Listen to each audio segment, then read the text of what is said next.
ꯐꯖꯗ꯭ꯔꯥ ꯃꯥ ꯑꯂꯨꯒ ꯍꯧꯔꯦ ꯁꯦ ꯍꯪꯒꯥꯝ ꯐꯗꯤꯒꯣꯝ ꯀꯣꯂꯤꯍꯋꯥꯏ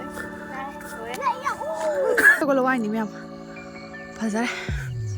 ꯐꯖꯔꯦ guys mayam kamai tanarige ngasisu vlog ama puraga lae da ngasigi vlog sina ka kaim nate akhoi ichanupi sing moi maning da hai sa dori haiba ko ado aidi saba yade ba hadi okthunge ba ko adi ai charoi a habi charoi ra ado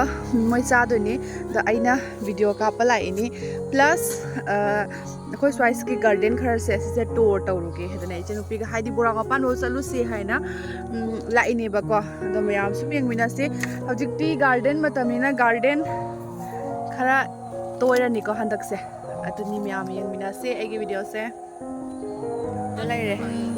party से अते सुथोला मबनी थोकला मबनी दो खंगदे तल्लबा कइनो चखरे अमुक तल्ले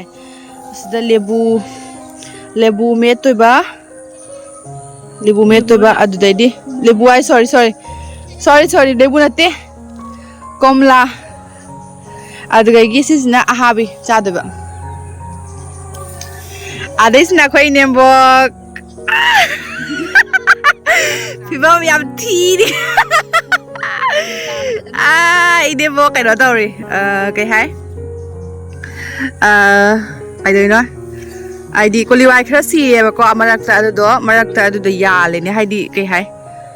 हिंग मरक्ता खरा थारिबा मु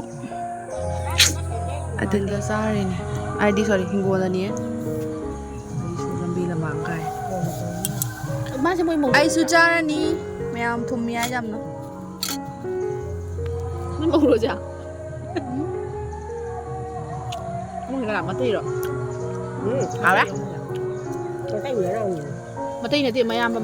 mabung matay do ay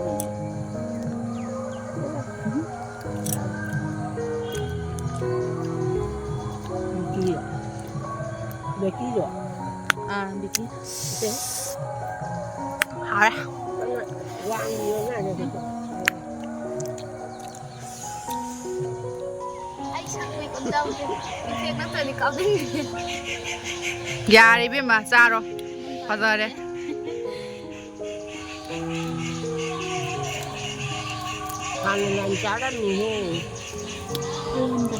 Kaya dumgi chola sibu sudam kui sakna brane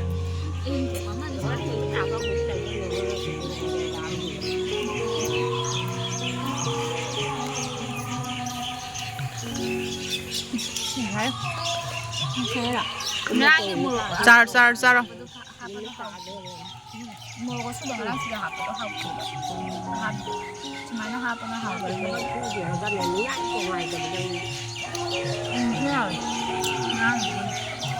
không mới chừng mà khơi xa bao lâu đấy ai đi giảm giá đấy để cho nó bị hơi xa bao lâu là sự thuộc lẽ cái này nó à tôi nghĩ ai ghi nhưng mà chủ yếu hơi liệu đấy đấy mai gì nữa nâng sĩ đấy sĩ mana jaron pan chủ mấy cái này bảo mana nè với là không man vừa đấy nghe không hơi party se phazare hồi coi bao mega lạnh đấy buồn xe ngủ phazar ra mà alu có hậu re xem yang na alu hậu re hả mày nung hinda na ko swai siga haidi nushit ka se haidi ing bagi ka lejin ka thagale ba ko pung mari tasala adu yam haidi sisna sum khulaki natural dungai ba ka haido adu do ne ba ko do akhoi sum dana mu amo smaina se laitre ba hojik haidi akhoi sum dana mu smaina se phangdre yam toina adu duna agi sum manungai mani natra sigi sum manungai amni obo punam ki manungai bani natra se ko mayam sonda ka se hingo na tani go se ka se hingo na tani ba po thanare ni se hangam fatigom kolihwai adedi alu ka se phajadra sida hingon moi yam phajana tawe akhoi gi di hinjana bu phajade da akhoi di koli wai ka do ke hai tin tha dana tin sabi im kan ta khalai ba ko sadi phajai hingon sin se ai di assist makha kum tharak pa se hai di son side na kai no ba borak ne ba ko ado chadam la ka aina che anu kuman ga do moi som da amu hai di borak se am na e ba ko ai khoi na mu khala pe do ai amu chalu jri borak se amuk phawa chalu di ai lu hong pa da gi tha 6-7 months ti chum change e ba ko ai borak se mo chalu jri marak sa ai ising jaw ba gi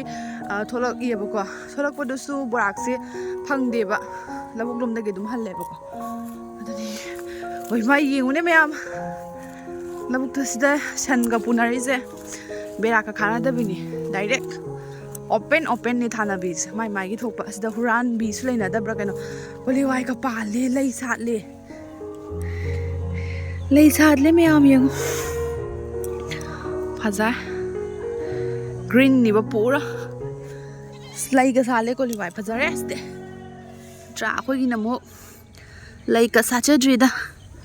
phajare mayam phajare yingu ma pak simani sonda su kai no khang da thari mayam thai sonda su mi thaba ka kum su sunari sedana kai no uri da kai no khang de isu sonda di am chatla roi ka mayam senga si hingon tour oina lai ko hai dis fai hujikti hingon madam ni na hingon oina yeng bra nungai ba ko atra marakta ai yum satlaga khoi mama su hingon pot kayam thari hena haire adu si yeng khanjar ke mayam ka pasatra hingon atani sidana ko limbum masana tani yengo mayam limbum matani lebum se melaga chabem haw bani ko khoi somdana lebum sem tange ba ko haidi yam tangi haidi akhoi gi ru ne metai gi ru phang de ba le bum se ado akhoi na ai mama ga ne hana chaning na ko met ba cha ba haw bane ba ko se ado asi se chaning na khoi mayang khoi tren wang rom da mayang khulak le ba adu da chalaga be ka puraga ega khul he aga sai mayam haw ma asi di ekdam aloi bi ni pali se hui ma khoi no mo se hulli da kain tawi ju bo hun ba din na lamoi da hai phudde phuman gre he khupan jidi yeng mayam phajadra uma ai ngawre ai makha je makumakte yam phajai phajare kana hingo no khang de ba loi kap trum sunda su khajan bas de khang ra mas de alu ka yam sauna re he yengo sida su alu chaure alu ko liwai ayambana keno se alu ko liwai ga alu ko li hawai ga na ta yame ba sida phadi ko moi mare si se phadi ko moi mare sisu phadi ko moi ra si kainom ta kaim thadri mare da khoi chanu pi ale em to moi party thok pa ai sa ta mo amuk sa la sinatra sisina kai pambi no mana asum pambi da kai no yam phasari pambi se ai sidi sum napi si natti he oi chobi che kai no chokola wai mali ne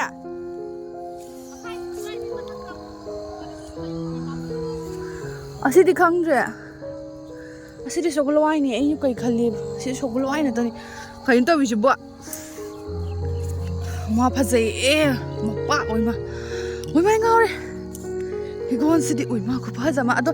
asi pot se kari no di khang de ko asi pot se marak te yam howi ado ama kha gi sidi loina sagol wai ni myam phajare sida su amuk lai re myam koli hawai oi ma loi koli hawai ni sona su mayang le sabi khra hadi dum gi le sabi oduni khara moi su kai toi pa khang de lai di za tra yengu mayam hingon ma pak se phasa tra ꯐꯖꯔꯦ ꯅꯨꯃꯤꯠ ꯇꯥꯔꯛꯄꯒꯤ sunset ki view sidi kai hani natra fazai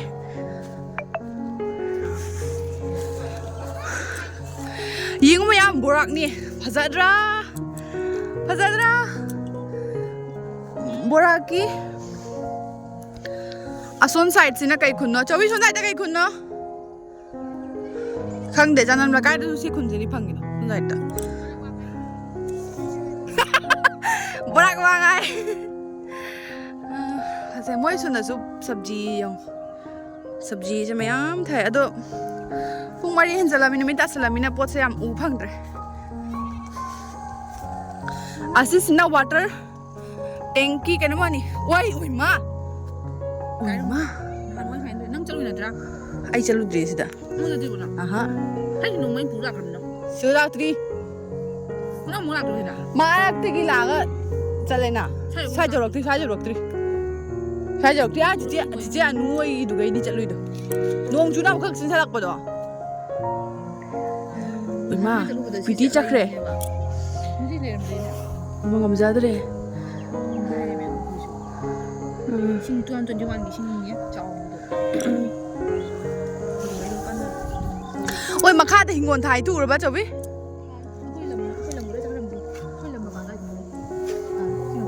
makha da ko liwai thaiดูคือถ่ายใช่ไหมฟรีเปนเพื่ออะไรเดี๋ยวดูเลยว่าสมัยเลยดูเลยกินอะไรแรงเลยมาเลย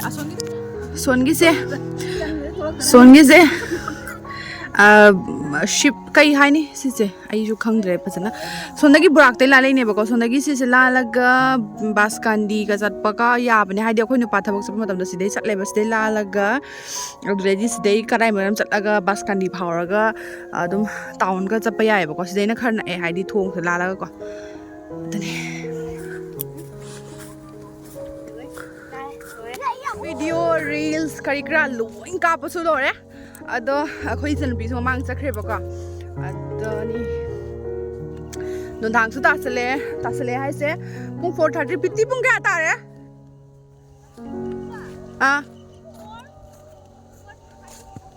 okay exact and 4:30 hai bado adu mak tar ado ai ge phone se bodi khar phone thadi asum ngan bodi ngali ge phone se di do jana bodi ngan ba oi tre bako mom I think I di maning ni na ko me aduni mayam I give video se so is the sum lesson jara ge mayam garden tour hai gadra ado I video se 10 man khina I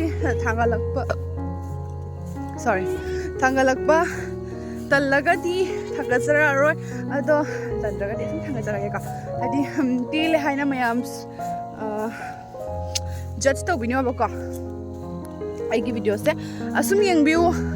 I se haidi kai video kap sige haina sum mayam haibiro ba ko kai video kap oge hadana adan yam salage bye bye mayam ai video se pambira ga like share and subscribe to ba ko bi ka no aso engam leira ga di sum hak haibiro o kai to ba ya ba sum hairo o natra dani mayam bye bye ana ko papa plak da ware sam ka sala phazla abni ko mayam thenga abni na nuai te na ko sam thadok pada pra mama ise paratha male acha alu paratha male mama ise pra noi man gi tan noi andak noi amna ada ahing do kai hani dongal ayuk tane khranga na hogalaga walking gumba tawgi na su yam hona jaram bane olang tha dana inam tha da walking taw dori hana khalam me ko ado jikan se lechin kutta ama pung toret phause sumang ga se ude habini hadi sumang ga do tam mamme me khuna aduna ayuk su hogat ba ngamde ba hadi ingap ni na kai hani hogat ba hadi hogalaga su thok pa ngamde ba ingi na yam adu aina video ka bi moi ne ngona yeng le ai se phai na sem do kre nga sai dei khang dek su kam kap lai jung na kap bi don sai dei jung na kap lai ni ai khang ma dre sida le koiba ki lo sali sida ne icha nupi acha sorry moi ye sai cha hi ba do ꯑꯗꯨꯒꯤ call ꯑꯗꯩꯗꯤ ꯐꯝꯕꯒꯤ ꯐꯛ ꯍꯣꯜꯂꯤꯅꯤ ꯃꯌꯥꯝ ꯑꯁ꯭ꯋꯥꯏꯁꯤ ꯂꯣꯏꯁꯤꯟꯖꯔꯒ ꯚꯤꯗꯤꯑꯣꯁꯦ ꯍꯥꯏꯕꯣꯛ ꯑꯃꯗꯤ ꯑꯩꯅ ꯃꯣꯕꯥꯏꯜꯁꯦ ꯖꯨꯡꯉ ꯀꯥꯞꯄ ꯄꯨ ꯂꯥꯛꯑꯦ ꯈꯪꯗꯕꯒꯤ ꯈꯪꯗꯕꯩ ꯅꯠꯇꯦ ꯀꯥꯎꯊꯣꯛꯎꯔꯦ ꯉꯥꯏꯍꯥꯛ ꯑꯗꯨꯗꯣꯏꯅꯤ ꯑꯩꯈꯣꯏꯁꯦ ꯃꯤ 4 ꯁꯨꯏꯌꯦꯕꯀꯣ 3 ꯎꯠꯂꯦ ꯑꯃꯈꯛꯁꯦ ꯏꯀꯥꯏꯌꯦ ꯌꯥꯝꯅ ꯐꯣꯟꯗ ꯊꯣꯛꯅꯤꯡꯗꯦ ꯑꯗꯨꯗꯨꯒꯤ ꯃꯌꯥꯝ ꯁ꯭ꯋꯥꯏꯁꯤ ꯂꯣꯏꯁꯤꯟꯖꯔꯒꯦ ꯃꯌꯥꯝ ꯃꯝꯁꯨ ꯃꯝꯃꯦ ꯑꯩꯈꯣꯏ ꯋꯥꯈꯣꯡ ꯂꯥꯛꯑꯗꯣꯏꯅꯦꯕ ꯑꯗꯨꯒꯤ ꯕꯥꯏ ꯕꯥꯏ